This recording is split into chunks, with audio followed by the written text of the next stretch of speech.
welcome everyone for joining us for our mentor webinar for the UCLA Alumni Mentor Program. My name is Gloria Ko, and I serve as our Senior Director for Alumni Career Engagement here at the UCLA Alumni Association. Just a little bit of housekeeping before we get started with the program. Just wanted to let you know that if you have any questions, be sure to use the Q&A function below to ask any questions that you may have for myself or for any of our panelists throughout the presentation. And then also we will be recording the webinar, so be sure to, we will send out a recording afterwards and a follow-up email. So yes, we will be recording in case you were curious. I'm going to jump right in and then start us off on some information about the program for those of you that are interested or thinking about joining us as a mentor this year. The mentor program is part of a suite of programs that the Alumni Association has. We have a variety of digital resources and networking opportunities. We also partner with academic departments on campus and offices like the Career Center to provide opportunities for students and alumni. The Alumni Mentor Program is one of our largest and most popular programs, and it really is truly to the credit of our amazing alumni who participate and offer their wisdom and advice throughout the year to our students. If you're curious to see what other programs are, you can check out alumni.ucla.edu/career to check out other offerings that our team has for alumni and for students. So a little bit about the program mission. The Mentor Program seeks to strengthen the Bruin network and enable alumni from all over the globe to share their professional and personal experience and expertise with current UCLA students. And the program impact, this is just last year, we were able to serve over 2,000 students, and to the credit of our 977 alumni that participated in the program. Some of them may have taken on additional students, more than one, but over 225 majors were served as well. We had a great diversity of our alumni, and especially having a lot of female and male mentors as well to have a good balance there for our students.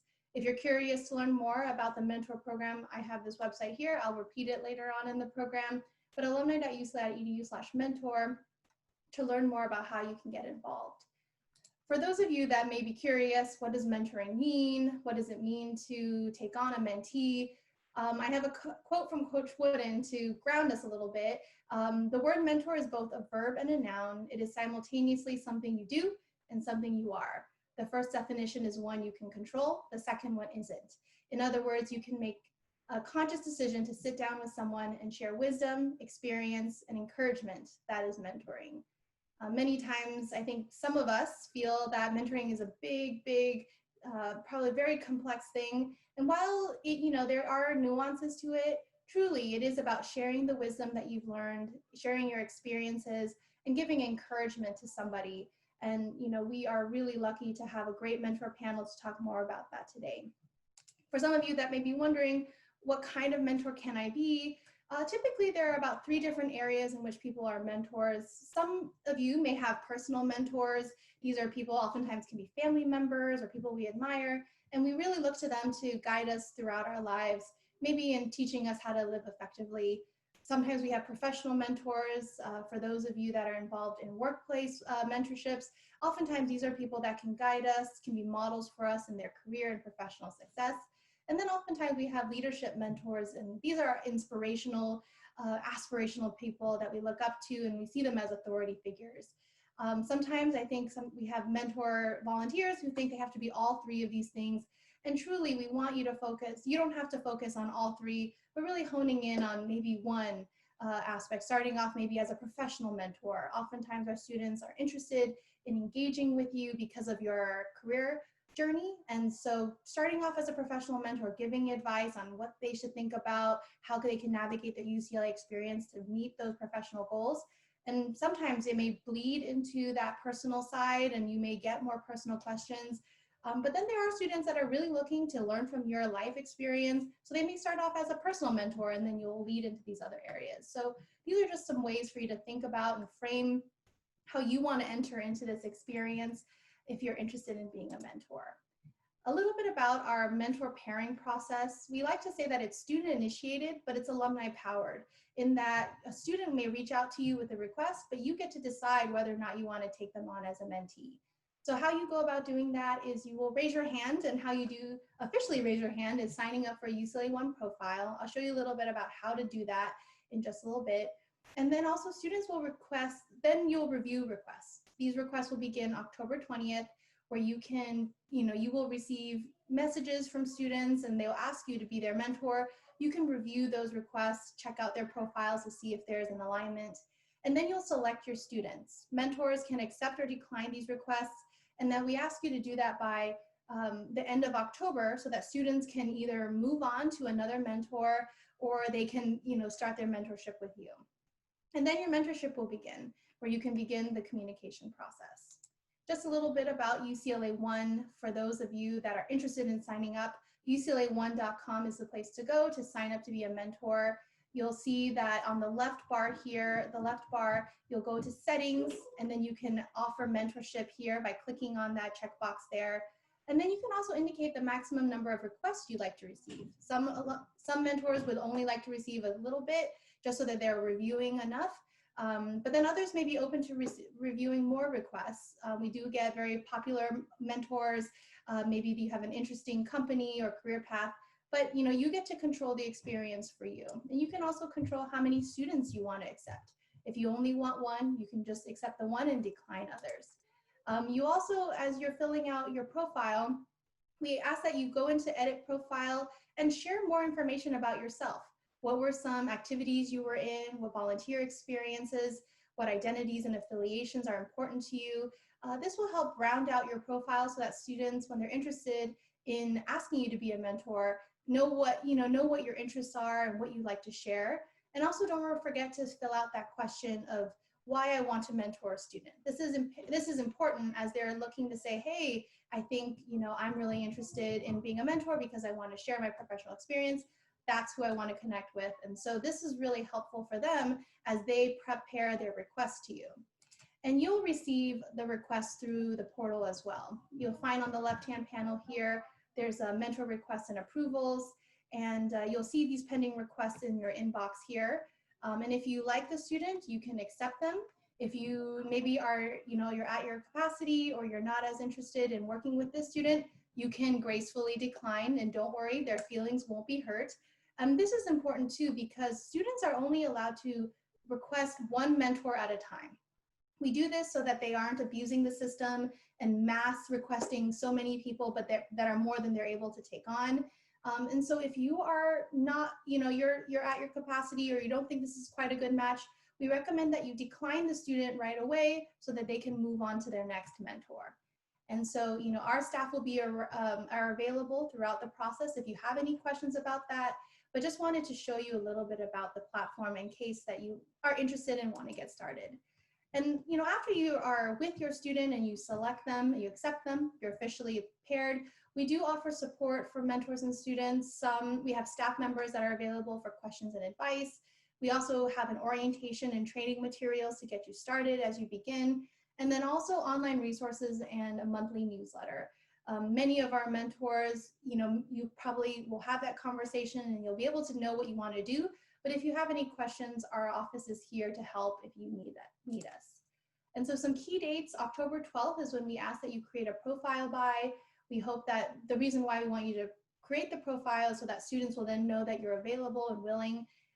Also, October 20th is when student requests begin, so keep an eye on your UCLA One account.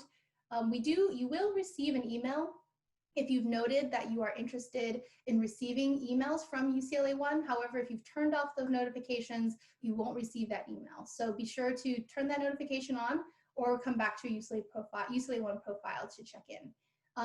The deadline for alumni to confirm or deny, accept or deny your students is October 30th. And we have our program kickoff on November 18th with a webinar to welcome our mentors and our students to the program. And lastly, I just wanted to share a quote from Coach Wooden again. As an old saying goes, we stand on the shoulders of giants. It is our responsibility to make our shoulders available for the next generation to climb. We are so lucky that we have amazing Bruins that graduate from the university and go on to do amazing things. And so, you know, with the shoulders that we've stood on, you know, I'm so thankful for those of you that are here today that are interested in having your shoulders available for our students. And it is quite an interesting year. Our students will begin their fall quarter remotely. And so our mentor program and the mentors that are part of it are more important than ever. And so we're thankful that you're here today. I wanted to invite our panelists to come up to to come on to their videos, and then we're gonna get started our mentor panel. And so thank you to Nick and Leanne and Cathy who are here today, and that we have some questions for them. And wanted to first start off with some introductions. So if you could share a little bit about your name, what you do, and then also your experience with mentoring, that'd be great. So we'll start with Leanne. Oh, hi. Thank you, Gloria. I appreciate that. And thanks for the opportunity to talk to all of you today. As Gloria said, my name is Leanne Stein. I graduated UCLA in 1984 and have just completed an aerospace career after 30 years. So the mentoring program here with UCLA Alumni was really important to me because having worked at the Boeing company for 15 years, we had a mentoring program there as well that was really beneficial.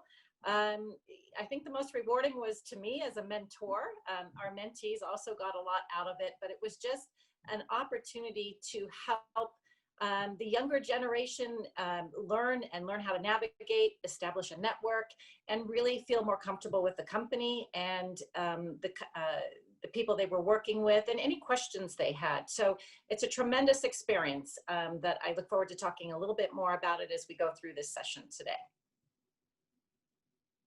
Great. How about Nick? You go next. Thanks, Gloria. Yeah, my name is Nick Kellerman, so I'm a rotational associate at Boston Scientific Neuromodulation, so rotating through a variety of positions in sales and marketing. And I've been involved in the mentorship program for 4 years now, but only as a mentor this past year. I graduated in June of 2019. So I spent 3 amazing years on the other side of the program as a mentee, really getting to reap the benefits of this program, and immediately wanted to graduate and go back to the program. And it really has been a fantastic experience so far, just in the 1 year that I've done it. So I also look forward to talking a little bit more about that as we go on. And Cathy, you can go next. Hi, everyone. I'm Cathy Otomo.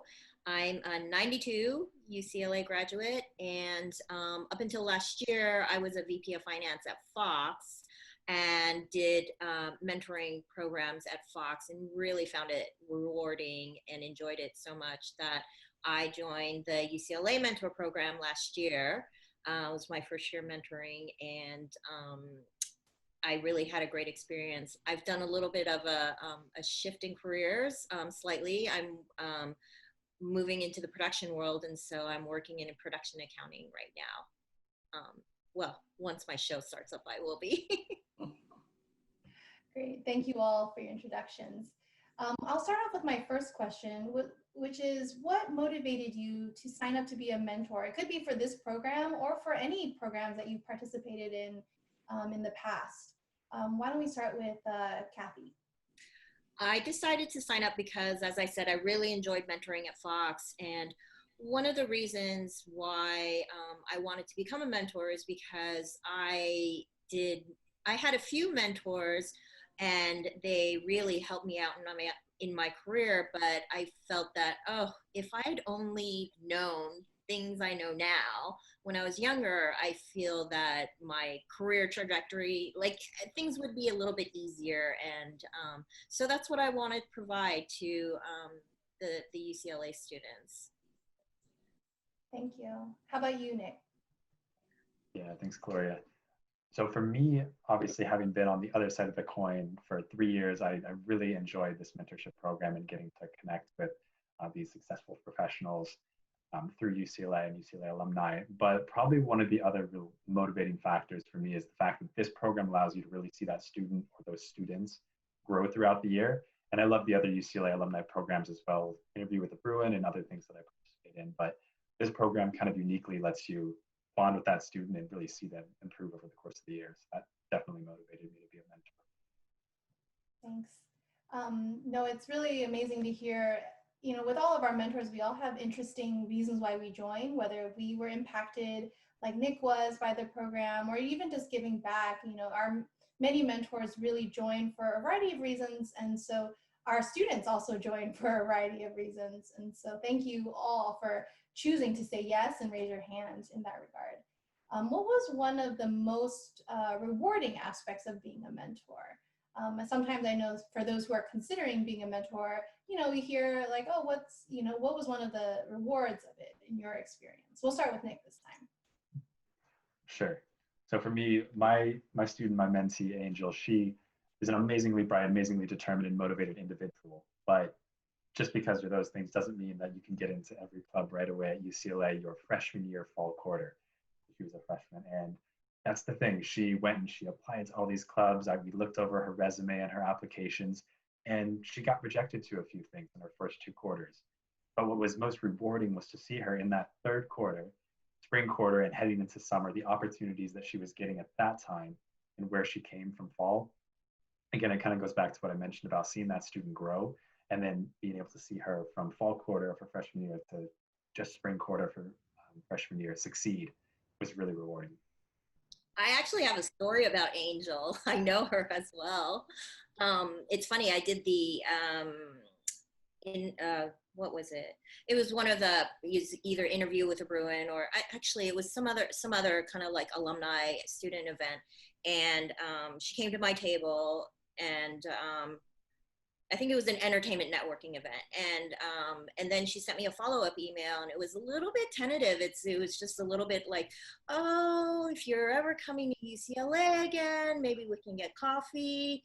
And so I said like, hey, we can meet for coffee. And I was really blunt with her. I said, if you want to meet with me for coffee, just come out and say it. Don't pussyfoot around it. And she really appreciated that, because I said, if you want something, you got to go for it. And so we've kind of like developed a relationship as well. That's great. Closes the loop. She told me about you. That's right. I did not know that. Well, Cathy, how about you? What was one of the more rewarding aspects of your mentor experience? One of my mentees, she encountered kind of like a sexual harassment issue at work, and she didn't know what to do. And I asked her, I just said, hey, do you have a female supervisor that you feel comfortable talking to? And asked her, like, what do you want to come out of this? What are you expecting? And just asked her to think about that. And she said she just really wanted them to know. She didn't expect anything to happen. And she did have, thankfully, a female supervisor she felt comfortable with. She talked to her about it. And the supervisor surprisingly said, this is unacceptable. Are you okay if I talk to HR? I'm going to talk to HR. And then about a week later, the kind of like executive in charge of the division came to her and said, I'm so sorry that happened to you. This person will never come to our offices again. And I was shocked. I couldn't believe it. And so she really, I guess, appreciated my advice, and thankfully it worked out for her. And so I felt really good about that. Thanks. Thank you, Cathy. How about you, Leanne? Yeah, I think similar to Cathy, in going into this relationship, even just the application process for the mentors and the mentees and filling out that profile, you find that the mentee who seeks you out has very similar ambitions or, characteristics as you. And so my mentee this last year, she was very ambitious. She had the same type of track at UCLA that I started with, and had the same hesitations I had, and ended up switching majors. And so just watching her progress and becoming part of her life. And I told her early on, I said, you've got to be careful. I have 2 daughters that are about your age. So you're going to be like my 3rd daughter. So I'm going to be very blunt with you and tell you what I think. So if you can't handle that, then you just have to tell me, because I do take it, as she's my own daughter, and in coaching her and being overly ambitious, similar to Nick's mentee in the first quarter. They're very ambitious and they're so excited to be at UCLA. So that energy in them is really fun to see and to watch, but to be able to kind of guide them and help shape them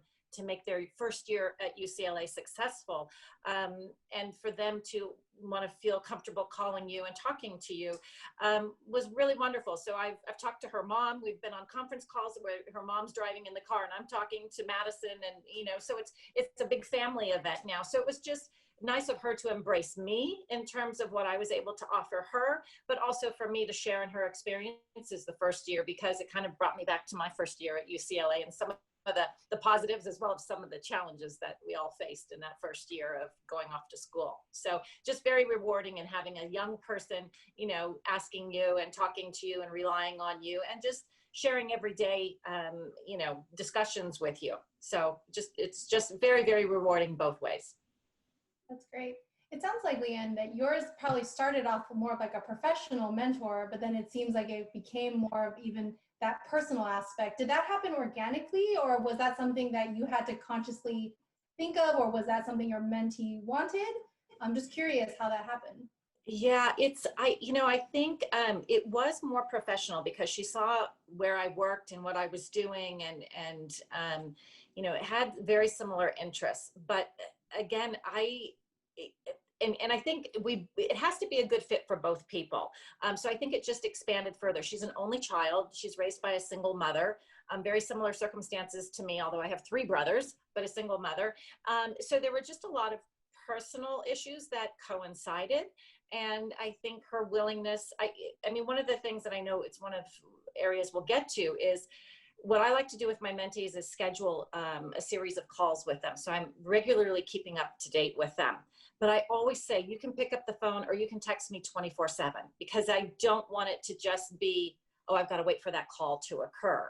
It's more like, if something happens or you have a question and you want to call me, just call me.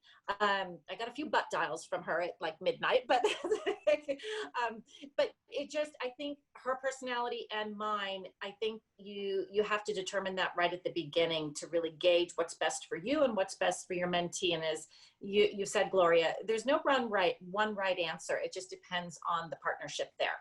And so it just worked out that we got along really, really well. And it has become kind of a combination of professional in terms of career, as well as educational, as well as personal in terms of it. In fact, I was just chatting with her today as well, and I'll keep in touch with her beyond the official mentoring program that was started. Great, thank you. That's awesome. Thank you for sharing that, how you progressed in that way. And so the next question is, what were some strategies that you used to engage your mentee? So I know, Leanne, you were saying that you schedule those calls regularly, but for some of you, what were some other strategies that you utilized? We can start with Cathy. I also made sure that from the get-go, we scheduled regular meetings. And then I think there were, if something would come up that, for example, I participated in the mock interview program. And so I made sure to mention it to my mentees to find out, like, oh, did you hear about this? Is this something that you're interested maybe in participating in? So, try to find things that kind of like would maybe be of interest to both of us. Okay. Nick, how about you? What were some strategies to engage your mentee?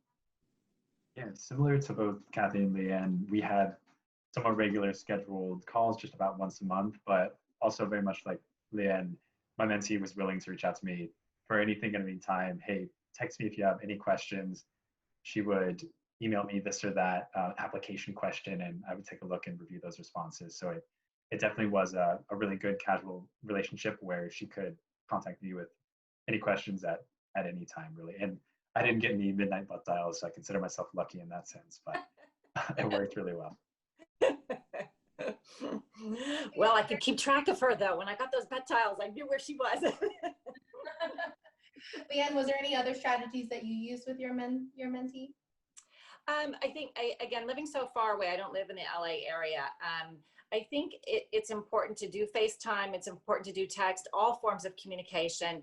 And then I did travel to California and actually met in person, which helps, again, solidify it. So I would say as much as you can meet them in person, you build the rapport, definitely. And then if you can't do that, the FaceTime, because they don't know you too well, and your facial expressions are so important, and your personality comes out across the screen. So phone calls are great, but as much as you can have that personal contact, I think is really important. And then just also to add on to that, you know, right now our students aren't necessarily in Los Angeles. So we have students that are all over the globe, and many times you all may be closer to them than actually in Los Angeles. And so I know someone had asked, you know, is it okay that I'm not living in Southern California? And the answer is yes. And be sure to note that. I mean, they'll notice too if you add in your location on the profile. And right now, virtual mentorships is the way to go. Especially with, you know, being able to see people in person. And so we encourage our students to, and we will be recruiting our students to participate. And I think the program will be more popular than probably before because they are looking for that feedback and that insight on how to navigate change in the year ahead. So for those of our alumni who are not in the LA area, I actually am very much like, that's even better because we have students that are probably closer to you than here in Los Angeles. I know someone had actually asked too, our mentees usually first years. Do you mind actually just noting what years your students were that you mentored this year? Maybe Nick, you can go first. I know you said freshman, right? Yours was a first year. How about Leanne and Cathy? Mine was a first year freshman. Okay, great. I had two. One of them was a first year and the other was a third year who ended up graduating. Okay, great. And so, yes, we had a lot of first years in this mentor group, but we actually have students that run the range. We have students from first year, transfers, seniors, and we also have graduate students who participate in the program. So there may be a variety of students that are that may be reaching out to you. But I think, you know, Nick and Leanne's experience, and maybe Cathy's too, especially with first years, it's a lot of just kind of helping them navigate the big ocean that is UCLA. Nick, in your experience, I know we actually had someone who asked, is how do you were part of the program for 3 years, and how did you feel like, you know, as you were moving through your time at UCLA, how did that, you know, change, you think? Or I mean, how did your mentor help you? It initially also started largely as a sort of professional focused mentor in that I'm really interested in project management, product management. And my mentor actually, you know, sat me down, we got breakfast, and she explained the work that she was doing, which was of course project management at the time. And that, you know, developed and found its way into a more sort of personal mentorship as well. And we got to talking about all sorts of things other than project management. And so having that actually informed some of my career decisions going forward. And then as I came back to the mentorship side of things, or the mentor side of things, I felt a little bit better prepared to navigate the questions that my mentee was asking me. And, you know, if I didn't have the answers, provide her the right answers or get her to the context. Being a little bit closer to UCLA, I certainly had a lot of contacts actually still in UCLA too that I just went ahead and connected her with as well. But seeing both sides of the coin absolutely helped. Great. Were there any things that you may have found, like maybe recurring themes for the types of questions that, and this is for all of our mentors, were there any maybe themes that you saw in your mentees that you could share with our group? Maybe nothing too personal, but, you know, are there general kinds of questions that you seem to be getting more of from your students? I don't know if anyone wants to start with that. Nick, you're welcome to, or Leanne? I can chip something in real quick. It actually touches on something Cathy brought up earlier about my mentee Angel. You know, especially some of these first year freshmen, but really across all years at UCLA, they are all super ambitious, but sometimes maybe it's just like a little bit of confidence or a little bit of motivation that they need that kind of pushes them into that new opportunity or that challenging opportunity. And so that was something with my mentee, definitely, that she just needed a little bit of encouragement, a couple pushes, not necessarily in the right direction, but really just that motivation and encouragement to go for that position, try out for that club, apply for this position, like this job. I think that went a long way, and that kind of came up with a number of opportunities throughout our mentor-mentee relationship. And it was always good to just give her a little nudge, a little encouragement, and go from there. Yeah, I agree, because they are so ambitious this first year going into school, and they think they know what direction they're going. And I think freshman year, you learn a lot about, oh, maybe this isn't the path I wanted to take, or I thought I was going to go in a different direction. And as I said, my mentee shifted her major. So it was just reinforcing the confidence and saying, that's fine, you can keep going in that direction. I know she was also applying for a number of internships, and just kind of talking to me about, well, what about this? And I had worked in Washington, D.C. for a while, which is where she was applying. And so just to give her a little perspective of, hey, have a little patience. This is how this company works, and this is how they do the process. And, just having gone through a professional experience, I could kind of tell her, hey, just because you haven't heard back from somebody doesn't mean they're not interested, but here's what you might think about, or here's how you might think about recontacting them. So I think because of her ambition, it was not only school, but it was saying, okay, what's my career trajectory, and what internships can I find that will lend toward that career, but keeping her balanced and level set and not trying to get overly ambitious and too excited, I think were most of the important issues that we faced, and just keeping that balance, keeping her level set. And also, I think it's important too, UCLA is such a tremendous school with all the opportunities there, is just making sure they enjoy being at UCLA. Don't be too quick to graduate, or don't be too stressed about this. It's just, there's a huge community there, and lots of opportunity, and the athletics and the clubs, and so many things to take advantage of. So again, I think the calibration is really important for the younger students, but as they get older, it's having been through that professional world, just giving them the confidence of, here's what's going to happen, or this is typically what happens in the corporate world. So just relax a bit. You're doing fine. People will notice you. So it's not an issue of your capabilities or your qualifications. It's just, here, let me give you a little bit of background. So that was important. Again, Nick, as you say, just that level setting and giving them that boost of confidence. Cathy, with your two, you had a freshman and you say you had someone older.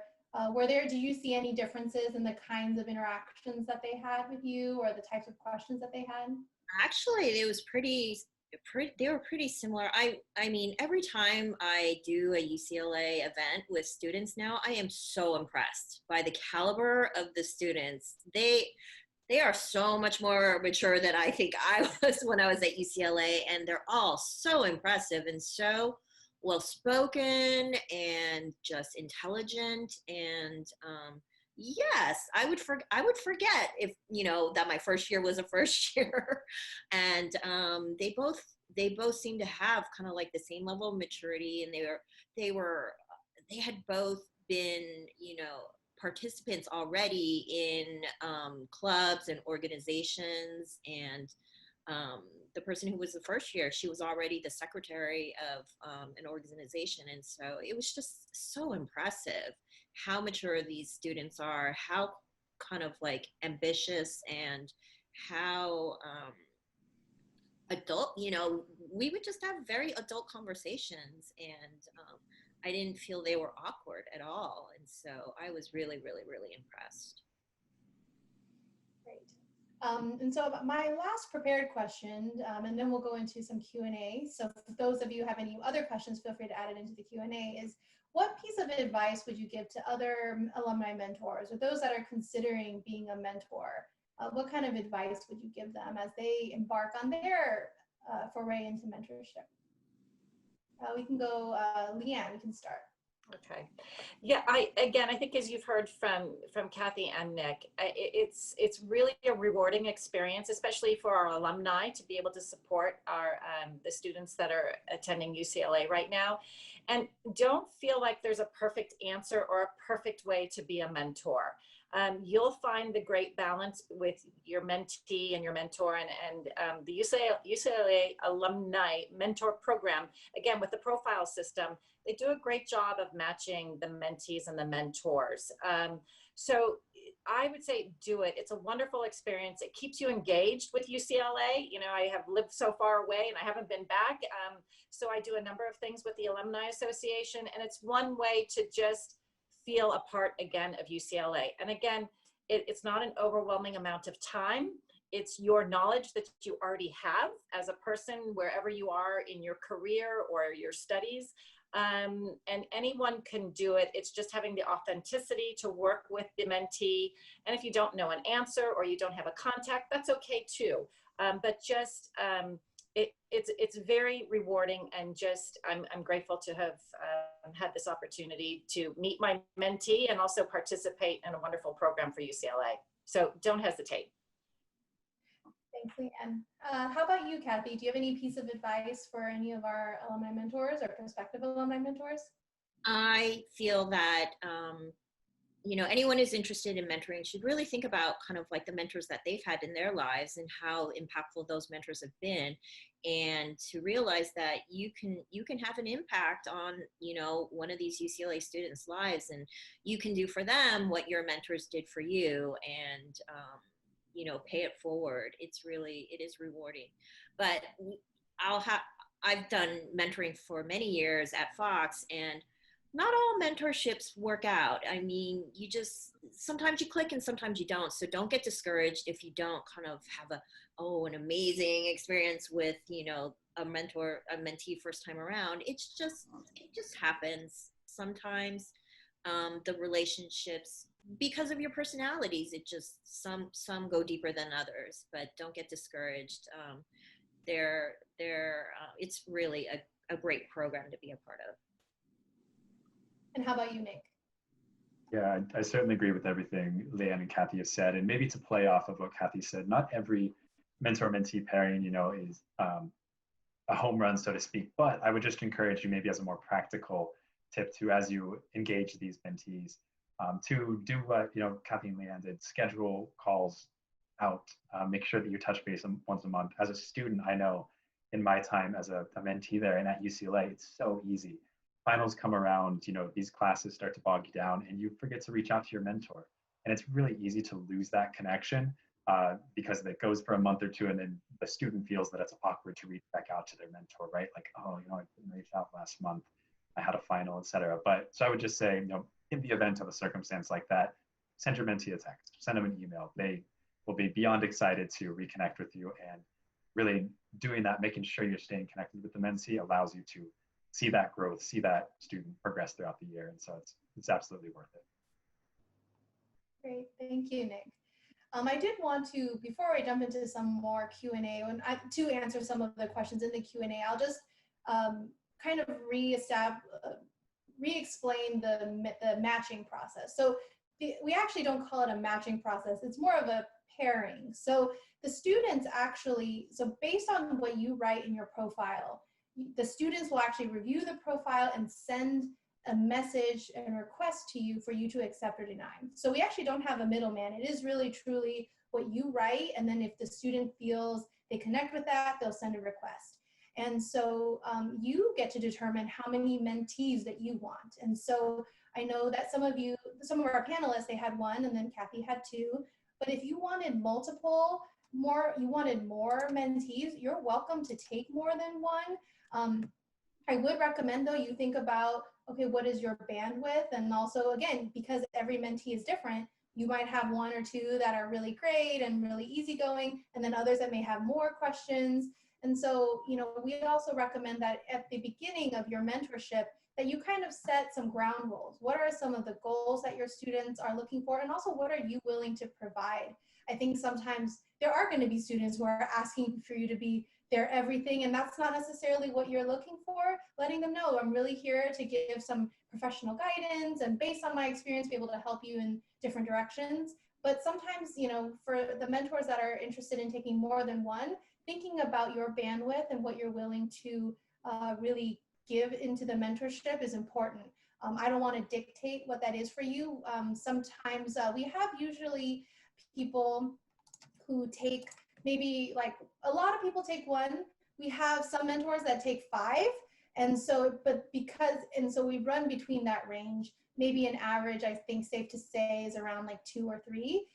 Because some people really want to be able to impact a lot of students and really just kind of be there for quick answers here and there. But I think some of what that you've seen in this panel is that you have mentors that take relationships much deeper. And so if you want to take things much deeper, focusing on one, especially if this is your first year, is good, because then you can kind of calibrate what kind of mentorship you want to provide. One question is that Lillian asked is, how many hours do mentors usually spend with their mentees on a monthly basis, or is it case by case for the student? For you three, what was the amount of time that you spent with your students? I can start. I mean, since last year was pre-COVID, the way that I set it up with my mentees is I would schedule a monthly coffee meetup with them. And so the meetup would last hour and a half. And usually at the end of the meetup, I would say, let's look at our calendars and schedule the next meetup so that, like, you know, as Nick said, things the students get busy. This I felt was a good way to make sure that we kept on track and kept kind of like the monthly contact. And I, like Leanne and Nick, was always available. I said, like, yeah, if you ever need anything, you know, send me a text or give me a call. And I would get texts on occasion when my mentees were, like, you know, kind of like thinking of applying for something and whatnot. And so it really isn't that much of a time commitment. And I guess if you're going to be more of just a professional mentee, then yeah, you can schedule shorter bursts of time with the students. Yeah, I tend to agree. It's about an hour, you know, on a phone call, perhaps once a month that you have the call just to keep up with them. But as the students are busy, you know, finding that time where it's not disrupting their activities and their academics. But if I knew there was, you know, midterms coming up, or there was a particular event, I might, you know, text back and forth, you know, and just say, hey, how's it going? You doing okay? Or, you know, but I think, yeah, an hour a month just to really get a good feel of where they are and they have a chance to ask you questions is perfect timing. And again, if there's a scenario they may need a little more help from you on with questioning on their career or something that they're looking to apply for, you know, it may take a little bit more time, but it really isn't a lot of time, but it's very, the quality of it is very substantial to the mentee. I definitely agree with that. So calls were probably about an hour and a half a month. You know, we met in person for a little bit and then started to do FaceTime starting around March. And beyond that, or just outside of that, I would say it is a little bit more sporadic and dependent on the mentee. You know, hey, what are they applying for right now? You may find earlier you review a resume or do a practice interview with them, and then later maybe just look at some application questions as you go throughout the relationship. So there are some of those more one-off time commitments, but they're not that significant. The main thing is connecting with them, you know, once a month for an hour and a half on a call. Do you both, or do the three of you feel that your communications felt more like on a monthly basis, or did it feel like there was something every week?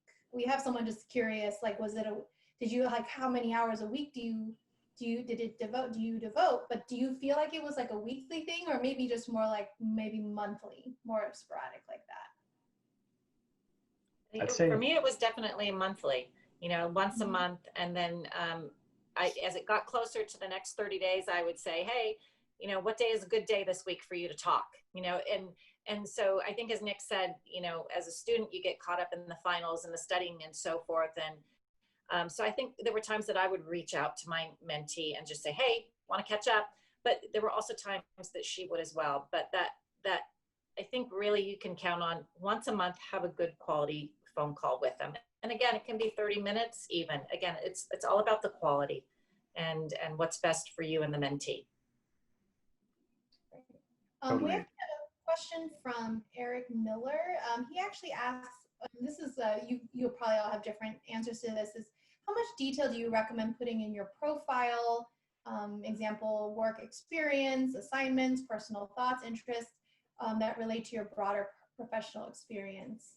This may be, you know, this is a little bit like very specific to your experience, but how much did you put in your profiles to be able to connect with students that you seem to connect with very well? Anyone want to start? Nick, you look like you might have an answer. Sure, I can start. For me, it's a little bit more recent in my circumstance. So I put, you know, all of the clubs I was involved in at UCLA, from Unicamp to Bruin Toastmasters, et cetera, a number of things there. And I put in my professional experience in internships. I didn't dig up the old like elementary school YMCA referee positions or catering jobs, but just more the high level, more significant ones. I think I'm on the other side of the spectrum. I think my profile only had my job experience, like, you know, my job title, position, and company. I don't think I put in all the kind of like, I don't think I filled out all the other questions. But that was enough to get a mentee that was interested. I had, one of them was a econ biz major, so we had that in common. And then the other one was interested in getting into kind of like the entertainment industry. And so we had that in common. Leanne, did you do anything particular with your profile? No, and I think most of the students go look you up on LinkedIn, you know, and so they can find your profile there. And I think, as Cathy and Nick say, they're looking at kind of the specific industry. If you've been in a career, they can find you and say, oh, I know that company, that might be interesting. Or so no, I didn't put a lot of detail in, mostly what was on my LinkedIn profile. I just maybe add real quick too, I think as you're signing up for UCLA One, if you don't have a profile already, I think there is like an import or like sync with Excel feature. So it will kind of handle 40-year professional experience over, but students will look you up on LinkedIn too. Yeah, no, if for those of you that are new to UCLA One, you can actually register with LinkedIn so that it actually just goes straight through and it brings in all of your professional information. I do, you know, think that if you have a particular, maybe if you're maybe an underrepresented, you know, minority, or you have a specific experience or a special an identity that you're particularly excited about sharing, those are things that we would definitely want you to add into UCLA One. As certain students may be, you know, interested in connecting that way. Maybe for some students that are in the discovery phase are interested in just seeing, you know, how did this mentor get from where maybe we share a background? How do they navigate that to get to where they are? That may interest them as well. So from the panel, it doesn't seem like, oh, it's like, oh, you don't have to really write that much and you can get a great connection. So if you don't want to do too much work, that's okay. But if you want to add more, that's okay too. I think it really just depends on the students. And for those of you that may be getting the request, I was curious to our panelists, what was it in their request that the mentees wrote that maybe attracted you to them, or made you think like, oh, okay, this is someone I want to take on? Or if there wasn't anything, you're just like, oh, they look cool, great. You know, like just curious, what were you thinking too in your kind of discernment as you were deciding to take them on? Nick, I saw you shake, like nod your head. Do you have an answer that you thought of? Man, I'm just conveying all these things without even realizing. Yes, my mentee actually reached out to me before she formally asked to have me as a mentor. So she was just, you know, asking questions about my UCLA experience. Hey, can you tell me a little bit more about this or that? And then we actually had a quick exchange over UCLA One, and then she formally asked me to be her mentor. So that, you know, engagement from what I saw where she wanted to go in her career, as much as, you know, as a freshman coming into UCLA, I was definitely interested in being her mentor and accepting her as well. Great. Cathy or Leanne, did you guys have anything in your request that you saw that interested you in the student? I can't remember which student approached me first, but the first one that approached me, you know, it was just kind of like, I think, let's say it was the person that was interested in entertainment. So I thought, okay, that'll be good. We'll have something in common to talk about. And then I actually did not realize that, you know, there were settings on how many requests you want. And so then I received another request and I kind of felt bad about rejecting someone. And, you know, the other person was the person who was majoring in econ biz. And I felt, okay, we'll have that in common. And they were both female. And I just really wanted to help out the female students as much as possible. And so that was kind of why I decided to take on two, even though I initially thought I was only going to be paired up with one mentee. Great. Leanne, did you have something you want to share too? Yeah, I think very similar. I wasn't in the interested in rejecting anyone, and so the first one reached out, and she was also female, and I have mentored a number of females through an aerospace career, which in like finance is a very tough industry sometimes.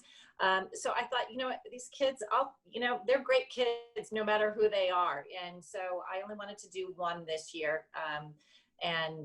So she was really the first one, and she was quick to reach out. And I thought, what, let's do this, because they're all great kids. And I just said, yeah, let's do this. And it's worked out perfectly. So. That's great.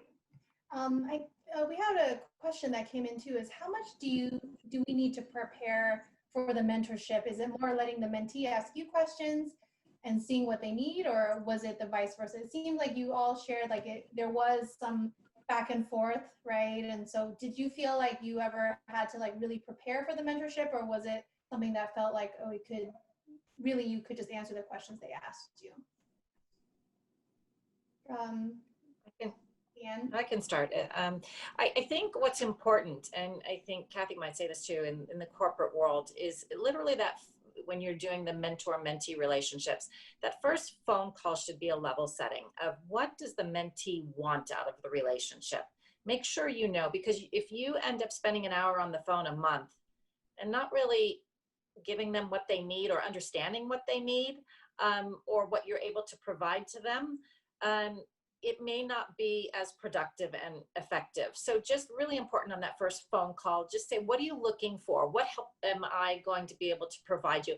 And again, that kind of changes over the course of the year, but just level setting in that first conversation so that you each know, because there may be some homework involved. I know in other relationships that I've had on mentorships, there was a woman I was mentoring very high up, but she wanted to build her network. So I did a lot of research to say, okay, here are some people or some clubs that you should be joining so that you can improve your network. So there might be little things that you have to do on the side to help them out, but really important is just make sure you understand what they want from you and what you're able to provide to them. I think, as Gloria, you've mentioned as well before. So it really, really important right in that first phone call. Otherwise, you can have wandering phone calls and they're not going to be productive, or and you only have limited time with them, and they really need your guidance as a mentor or your advice. And that's why they've entered this program. So just start it off right at the beginning. Yeah, I would agree that that's the best thing to do. Just find out what they want to get out of the program. Why is it that they signed up for the mentor program? What do they want? And then after that, it's just the way it worked for me is just get to know each other, and that's how you develop the relationship. And if things come up where, like with one of my mentees, she was having a hard time getting internships at the accounting firms, and so I said, well, I have a friend that works at the accounting firm, and he participates in recruiting. Do you want to have a kind of like a mock interview with him, talk to him? And, it's just things grow out organically. You just think about kind of like, if they want some help, what resources do you have that you can tap into to help them out? Because as professionals, we do have a lot of resources that we don't always think about that can help out the students. Great. Nick, did you want to add anything? Yeah, I'd just say, I think both Leanne and Cathy hit it on the head, and I was able to go to the sort of orientation kickoff event with my mentee this past year, and there really is that sort of level setting exercise, like, hey, what do you want out of this mentorship, just like you mentioned, Gloria. So that was helpful, just to level set there, and then like Cathy said, do spend some time just getting to know them, if that interests you, and then we started to get into the more professional objectives and, hey, what can I really do for you? Who can I connect you with? And where do you want to go from here? Great. Yeah. So just to reiterate what Nick was saying, at our kickoff, and if you're not able to attend the kickoff, that's okay. And also it's all virtual. So we are doing all of these programmings virtual in that the kickoff, we have a mentorship agreement, talking about what are some things that the student wants to get out of it, and also what is it, some of the things that the alumni is willing to offer. And then they're able to have that conversation about communication preferences, or even, even just, frequency that you would like to connect. And so this is just something to at least start the conversation, to at least, get all the information out there. And so for those that are interested in being a mentor, definitely think about that too, is, there is a lot going on right now. And we know that you being here at just this webinar is so wonderful, because you were just curious to learn more despite all that is going on. And so thank you for even coming to here today. And if you're excited and you're interested in taking on a mentee, we ask that you think, as you're filling out the profile and as you're learning, just kind of filling out the things that you need to fill out, think about too what it is that you would like to share, and also what are things that, like Cathy was saying, even just connecting them to a friend of yours that you met at a company is really eye-opening for them, and that's a big deal for our students, but it's also a very low lift for you. And so thinking about those kinds of things too is, are you ready to introduce them to people? Are you willing to share maybe some of your experiences going to grad school or medical school, things like that? Because then that will help you think about ways that you would want to contribute when you're looking at your student requests. And for someone, Madeline, she asks, what is the next step for future mentors? The next step is checking out our website, alumni.ucla.edu/mentor. We have all of our instructions there on how to go about filling out the UCLA One profile. And then our students are going to be coming back to campus in a couple weeks. And actually, when I say campus, I mean online, because they're not actually coming to Westwood, but they start their fall quarter in a couple weeks. And so we actually are sharing with them about the mentor program. We have Davida here who asked, why are there not more students who are participatory in the program? And truly, there's a lot of things that are happening in the beginning of the year. And so we actually are extending, we have our timelines for, alumni to sign up and for students to ask our alumni to start the year off. But we also do, we know that students have a lot going on, and, people actually can start mentors, throughout the year if they choose to. But we know that, as they're starting their year, we want them to be able to start off with great alumni like you all. And, like our great mentors that are here on our panel, it does take time to build that relationship. And as it grows, it could, there's a lot of questions that are asked, a lot of experiences that are shared. And so thank you to the 3 panelists that are here today to share with us their experience. So thank you for what you've done for your student and for us today. And for our alumni, be sure to check out the website. Joseph just posted that in the chat here. So you can go check it out and sign up for a profile today. And also there's also contact information for our office so that you can connect with another a staff member if you need to get connected. But we're here and we're ready to support you in your mentorship. So again, thank you to our panelists for being here today, and thank you to our attendees. So we'll end the program by saying what we love to say is go Bruins, and thank you for coming to our program today.